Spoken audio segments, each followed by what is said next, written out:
Welcome back to the Hags Overlanding channel.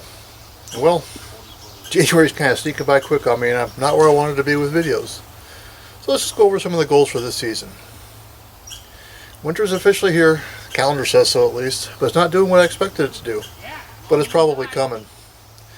But for now, let's go inside, get the shop cleaned up from the last project, and make some room for some filming.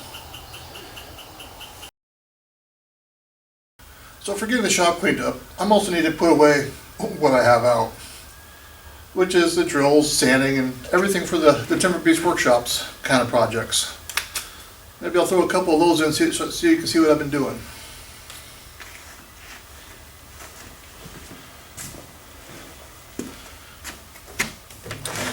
It's been an interesting winter, even though it is sneaking by kind of quick. And from the holidays and the family emergency, well, I haven't had the time to do the videos I'm doing, so we're going to do a quick, simple, like I said, set the goals for this year. I'm going to share that with you while I'm getting this cleaned up.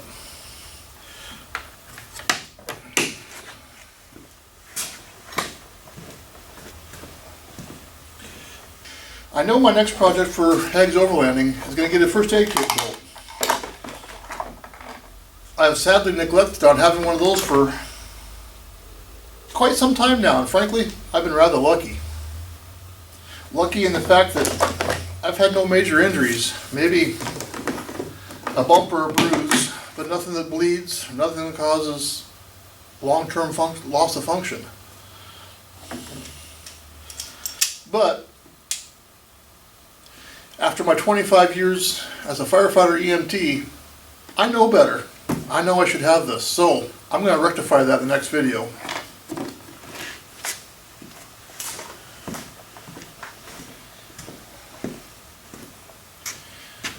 That might actually be a project that stretches into a couple of videos, because I've got plans for making small kit and a bigger kit. Small kits I can make from what I have on site and some of the stuff I hauled in the other day.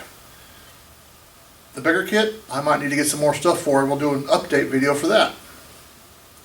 But it should be fun. We'll see what I come up with. Another thing I'm going to try to do is get out camping a bit more. See if we can make that happen. Another thing I need to do this winter is sometime I need to do some major maintenance on my cast iron gear. It's getting a little bit of surface rust I need to take care of that I've neglected over the last 5 or 6 years. So we'll get that taken care of, but perhaps this is another video so I can take you along on how I took care of that.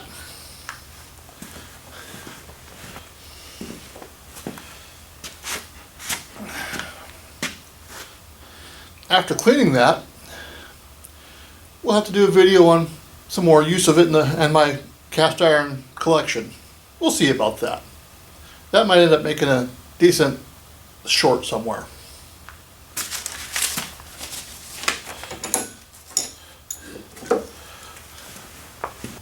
I also do some filming for Kootenai camping equipment and the Timberbeast Workshop, both of which I'm using to try and support my camping habit in Hags Overlanding.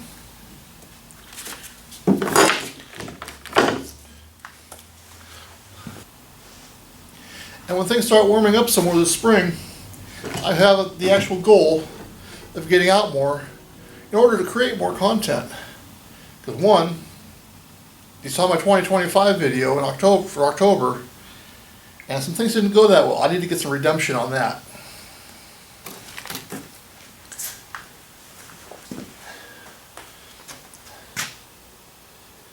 The other thing I thought about doing is some campground reviews. In fact, I shot some video for one, edited it, got it all together, rewatched it for like a proof watching kind of thing, and discovered I left out a lot of information. Maybe I'll attach that to the end of this video so you can see what I had in mind.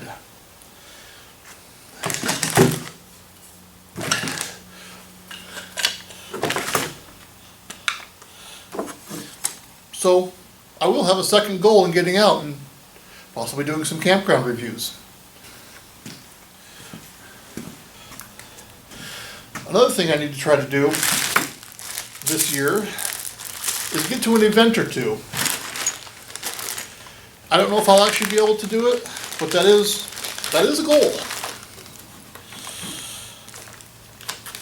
And I haven't decided which event or where I'm going this year yet either, or if I'll even be able to go.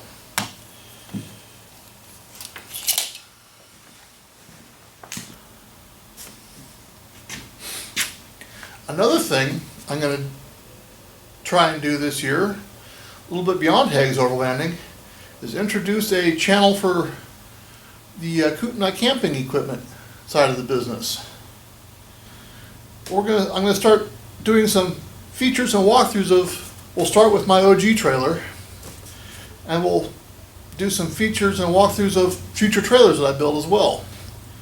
We'll also do some features of the equipment that I build through Kootenai Camping Equipment, a lot of which gets used on this channel.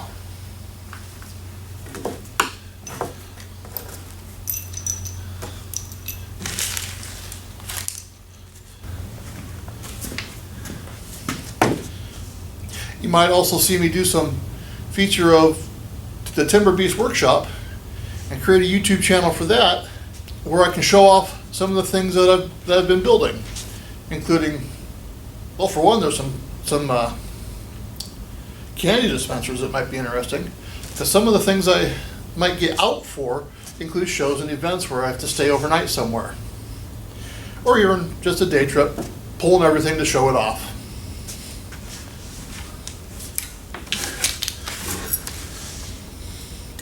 Sounds fun to me. We'll see what I can do there.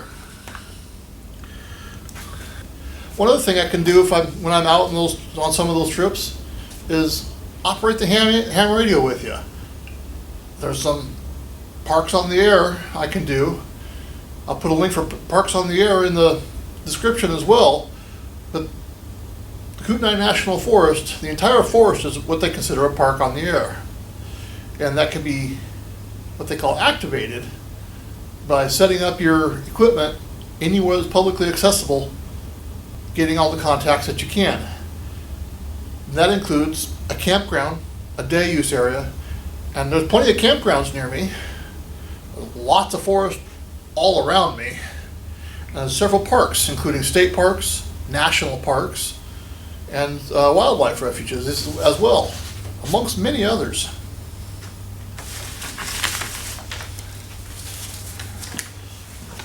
Let's take a look at that preliminary camp review here. Thanks for joining me on the Hags Overlanding channel. In this video, we're going to take a quick look at the Yak River Campground in northwest Montana. Yak River Campground is located on Highway 2, 6½ miles east of the Idaho border and 8 miles west of Troy, Montana, in the Three Rivers Ranger District of the Kootenai National Forest. This campground has 44 sites in 2 loops. Of those, 7 are pull-through and 1 is a host site, in Loop 1 on the east side of the river. Many of these sites offer an average pad length of 32 feet. Amenities include potable water during the managed season, vault toilets, and access to 2 rivers, the Yak and the Kootenai. All the sites also have tables and fire rings and are standard sites with no water, sewer, or electric hookups. There is also access to a boat launch on Loop 2 in the Kootenai River.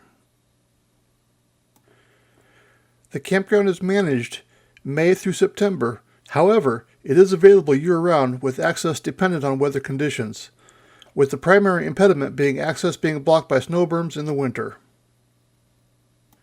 During the managed season, water and dumpsters are available along the loop roads, with the host and potentially firewood sales in Loop 1. Payments for the campsites are made via an Iron Ranger system near the entrances of the loops. Outside of the managed season, there is no cost for the campgrounds. However, water and garbage services are not available, so plan accordingly. In the managed season, the fee per site is $16. Discounts for applicable pass holders can be applied. See the website in the description for details. Attractions in the area include the Kootenai Falls and Swinging Bridge, about 15 miles east on Highway 2, and the Ross Creek Cedars, about 23 miles to the south.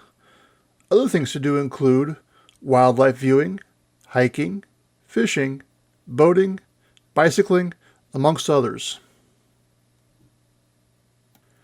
For this review, I stayed in site number 31 in the non-managed season. Site 31 is in Loop 2 on the west side of the Yak River. This site is a back-end site with a paved pad, and unlike most of the sites, it is paved around the table and fire ring.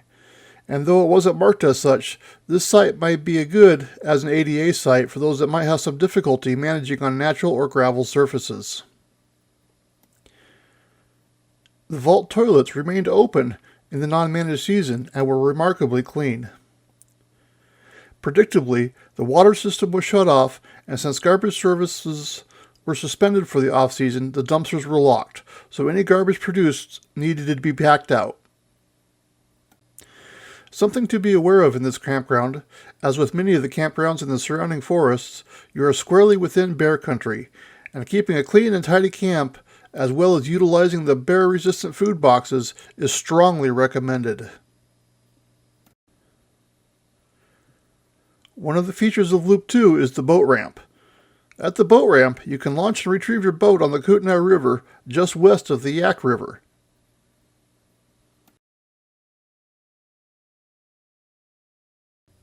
If you found this video informative, if you could do me the favor of liking this video and subscribing to the channel, and turn on the notification bell so you can see when more campground review videos come out.